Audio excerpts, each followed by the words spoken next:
Hi und herzlich willkommen auf Toon DIYs.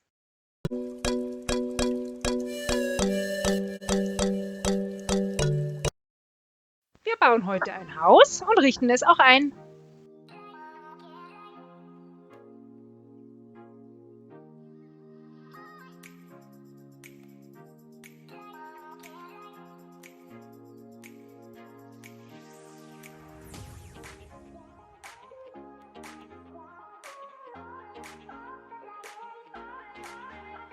So, jetzt ist es fertig und wir zeigen euch mal, wie es von innen aussieht. Hier seht ihr unsere Küche mit einer Theke.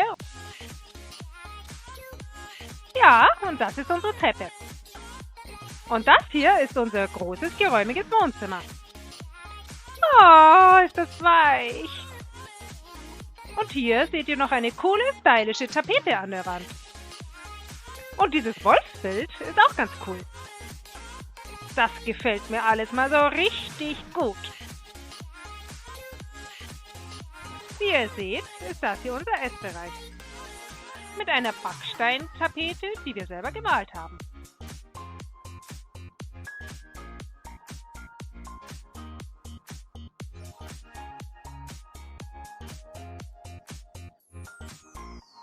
Natürlich haben wir auch einen schicken Eingangsbereich. Wenn ihr gegrüßt werden wollt, dann schreibt doch ein liebes Kommentar mit dem Hashtag Hirsch. Wir hoffen, euch hat das gefallen. Wenn ja, dann lasst uns doch bitte ein Like und auch ein Abo da. Und hier findet ihr noch weitere Videos. Tschüss!